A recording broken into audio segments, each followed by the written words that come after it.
भक्तों नर्मदे हर। कई सालों से ऐसी इच्छा रही थी कि एक न एक ऐसा दिन आएगा जब मैं भी नर्मदा परिक्रमा में जाऊंगा। यह अभिलाषा लगभग 2022, 23, 24 3 साल गुजर जाने के बाद माता ने मुझे ये सौभाग्य दिया और ऐसी स्थिति बन पाई कि मैं 30 अक्टूबर 2025 को अपनी इस नर्मदा परिक्रमा के उज्जैन जंक्शन पहुँचे हैं। लिए मैं अब यहाँ से अपने घर से निकल पड़ा मेरी गतिविधि और जो है मेरी इच्छा थी रामकृष्ण मिशन कि मैंने अपने घर में तो सभी बड़े बुजुर्गों से आदेश ले लिया है और में काफ़ी भीड़ है मैंने और अपने जो अपने घर बालिग हो गए बच्चे हैं उन सबसे परिवारों भी के मैंने राय मशवरा कर लिया है। मेरी पत्नी से भी मैंने राय मशवरा कर लिया है, लेकिन मेरी इच्छा थी देवी कि मेरे इष्ट माँ माता कालिका हैं कालिका और और इष्ट देव प्रभु भोलेनाथ हैं, इनसे तो अनुमति क्यों लेने ना के लिए इस परिक्रमा की शुरुआत उज्जैन आए हुए हैं। माता महाकाली और महाकाल के आशीर्वाद से किया जाए। और क्या इसी मिलता है को ध्यान में रखते हुए मैं सबसे पहले उज्जैन आया और आपको बताना चाहता हूँ कि ठाकुर रामकृष्ण परमहंस के प्रति, स्वामी विवेकानंद के प्रति और माँ शारदा के प्रति मेरी एक अनन्य भक्ति बड़ी बाल्यकाल से ही रही है। तो मैंने इस तरह प्लान किया कि मैं उज्जैन में जब मैंने देखा कि एक रामकृष्ण मिशन का एक मठ भी है, तो सबसे पहले गुरुदेव स्वरूप ठाकुर को स्वामी विवेकानंद से और माँ शारदा के साथ महाकाल और महाकाली का आशीर्वाद लूँगा और वहाँ से फिर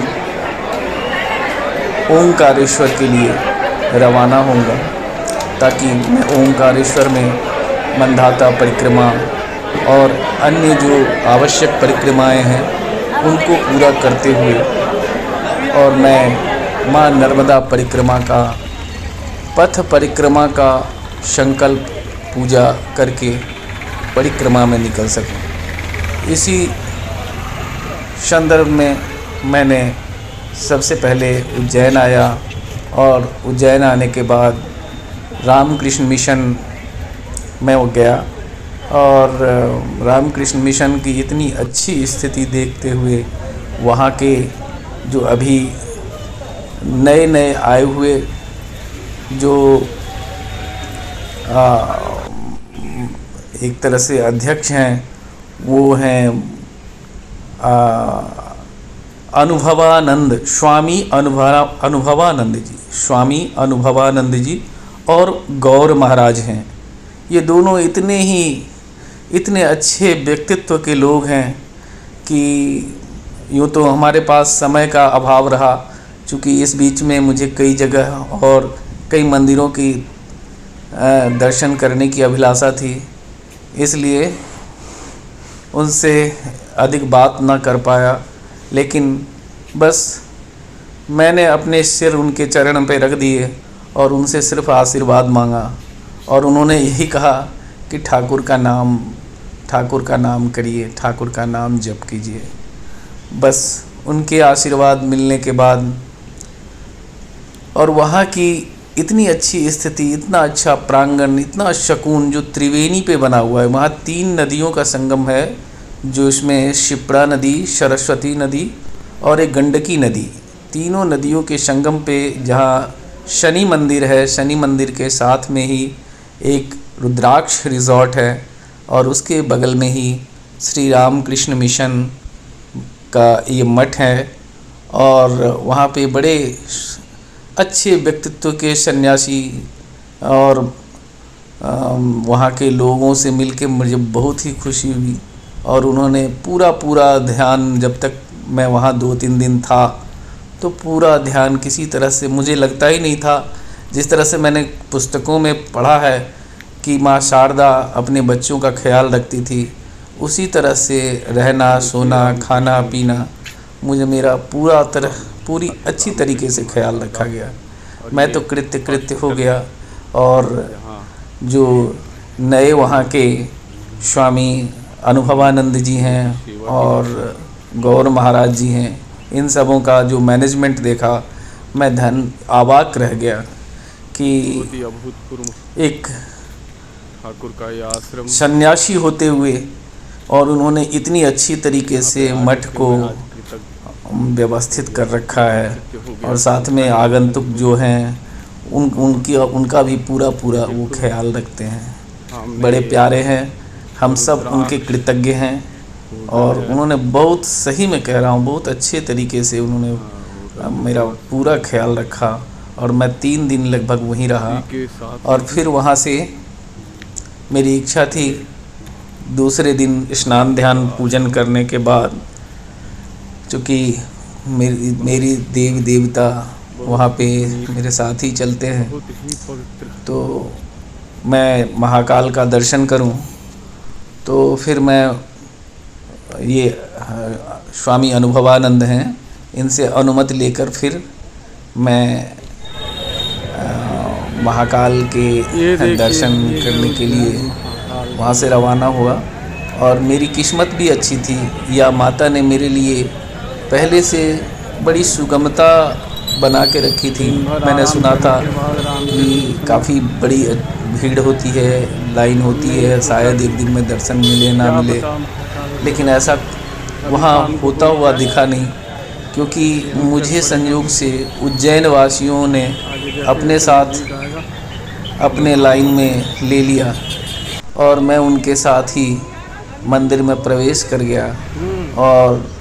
महाकाल के दर्शन हमें प्राप्त हुए। मैं धन्य हुआ। उनसे मैंने अपनी विनती की, उनसे प्रार्थना की कि हे प्रभु, मैं सोच तो बहुत सालों से रहा था, लेकिन इस बार आपने यहाँ तक बुलाया है, आप आशीर्वाद दीजिए कि माँ नर्मदा प्रसन्न हो, मुझे मेरे इष्ट का दर्शन हो, मुझे मेरे इष्ट का लाभ हो, और मेरी जो भक्ति है वो दिनों दिन बढ़ती रहे, और भक्ति की शक्ति, भक्ति करने के लिए जो शक्ति होती है वो भी माँ नर्मदा मुझे प्रदान करें। इसी उद्देश्य से मैं आपके पास आया हूँ। यही प्रार्थना करके मैं महाकाल के चरणों से आ गया, और मैं देख भी रहा हूँ कि मेरी प्रार्थना, मैं ये नहीं कहूँगा कि स्वीकार हो गया, लेकिन हमारे रास्ते इतने सहज हो रहे हैं कि मैं इसका विस्तृत जब वीडियो बनाऊंगा तब निश्चित रूप से हम सभी को बताएंगे कि किस तरह माता जो है, यदि आप अपने आप को समर्पण कर देते हैं तो महाकाल ही महाकाली हैं, महाकाली ही महाकाल हैं, और किस तरह आपकी प्रार्थना सुनी जाती है। क्योंकि उसके बाद भी मैं वहाँ 2-3 दिनों तक था, लेकिन 2-3 दिनों में जो अन्य वहाँ के मंदिर हैं, जैसे काल भैरव, जिनका दर्शन आवश्यक माना जाता है, हर सिद्धि माता मंदिर, और फिर माँ गढ़कालिका का दर्शन, साथ में श्री शनिदेव का त्रिवेणी के तट पर बहुत ही अभूतपूर्व मंदिर, ऐसा मंदिर कि मैंने तो शायद कहीं नहीं देखा हूँ। और वहाँ पे एक ऐसा प्रांगण भी बनाया गया है जिसमें विभिन्न प्रकार के यज्ञ, अनुष्ठान, कर्मकांड होते रहते हैं, और उसके लिए सारी तैयारी वहाँ पे पहले से हुई रहती है। बस जो इस तरह का कोई कर्मकांड करना चाहते हैं उन्हें वहाँ पहुँचना है, और वो आसन पर बैठेंगे और पूरी कर्मकांड जो है वहाँ शुरू हो जाती है। और जो भी दक्षिणा है वो पंडितों को आप दे सकते हैं।